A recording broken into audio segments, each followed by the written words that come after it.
I think today people worry a lot about the world, about the economy, China economy in the world, but I'm a very optimistic. When people start to worry, that is the opportunity is. But I worry about the blood testing, and she created good things. And I think great innovations, great companies always happen in the tough times. Life's like the music. You have up, you have a down, you have a long, you have a short notes. And I like the American movie. Life is like a box of chocolate. You never know what you're going to get, right? So I'm pretty optimistic. The opportunity in the future for equality is huge, because in the last century, the IT is for big companies. The globalization is for big companies. But now with the technology, we can serve those 80% of the companies that never been served. We can serve the 80% of the young people that have never been served. Technology for internet is so cheap, so easy to use. One of the reasons why we grow in China e-commerce so fast, much faster than the USA, because our infrastructure of commerce in China was too bad. When it is too bad, something happens and goes. Today we are working on the rural areas of China. I can never imagine that China, about 800 million people still live in the rural areas, are farmers. And there are about close to 200 million people. Their income is less than $1 per day. And before the internet, it's impossible for these guys to reach the PC because it's so difficult. Even people like me, I don't know how to use a PC. But now 80% of the farmers, those people using mobile phones. When you have the mobile phones, the internet, the data, things change a lot. So I'm excited about the future. People always worry. I love the young kids sitting there and talking about the dream, the hopes, because if they have the hope, we have the hope. That's what I believe.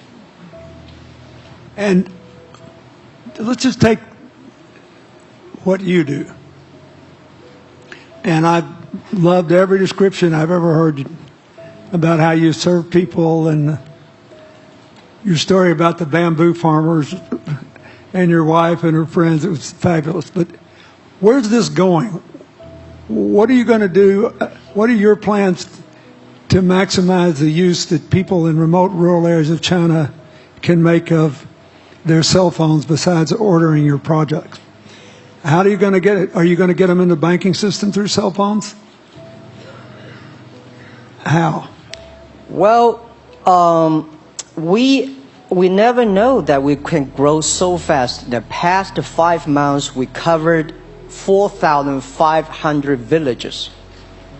And these people, normally they use in very traditional way. It took them like we went to a rural area. It took the farmers 2 hours to walk to the downtown in the middle of the town and buy things. But today, because the mobile phone, and we can deliver things to their home, to their village, within 72 hours. I remember last week I read a very interesting news. This is amazing. There is a girl, she told me a story. She said her grandfather, 92 years old birthday. And for his life, he always wanted to try one Western style food. But he lived in the rural areas. There's no such restaurant food. So she said, I tried on the internet, book a restaurant dinner for Western food, delivered to that village. And they finally immediately find one restaurant. There are 3 guys. They took like a 3 days bus from Shanghai to that village, made Italian spaghetti and beef for them for this 92 years old birthday. And whole village was excited. Everybody said, wow, we can order food, Western style food. So buying almost everything. And also we're helping, there are a lot of farmers, they plant a lot of apples, great apples. But 90% of the apples rotted because there's nobody buy them. They normally buy by track. If you sell the apples, they sell whole track. And using the traditional way, they can sell by whole basket of the apples. But now, because of the internet, they sell by one. Each apple, they sell $1.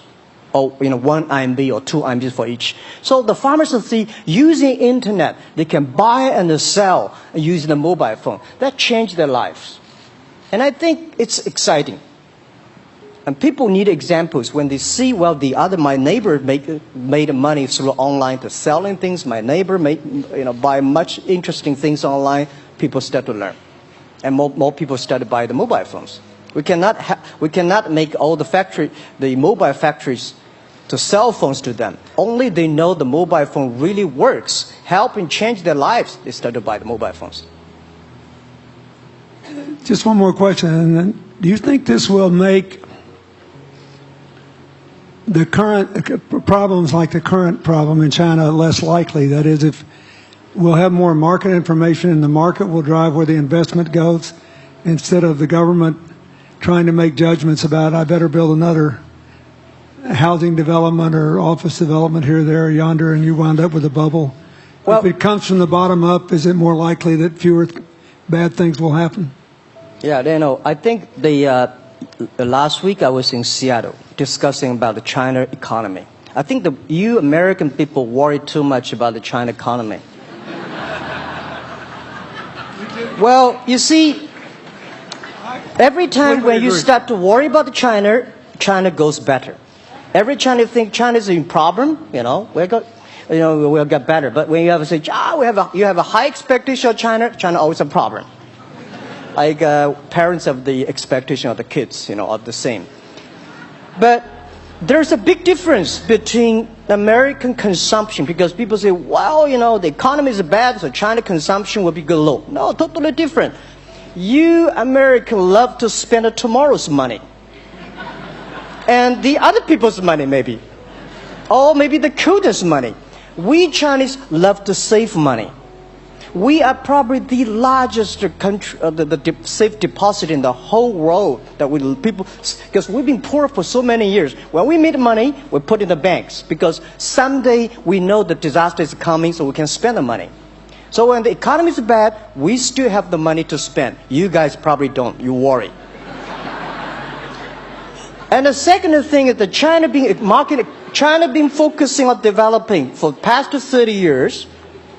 China government so strong on investment, so strong on exporting, but they are too weak on the domestic consumptions. Domestic consumption is not driven by government; it's driven by entrepreneurship, driven by the market, not the government. So in the past 20 years, government is so strong. Now they get weak. It's our opportunity. It's our showtime to see the market economy, entrepreneurship, how we can develop the real consumption. I think if the China develop the great consumption, we have a 300 million middle class. In next 15 to 20 years, we're going to have 500 million middle class.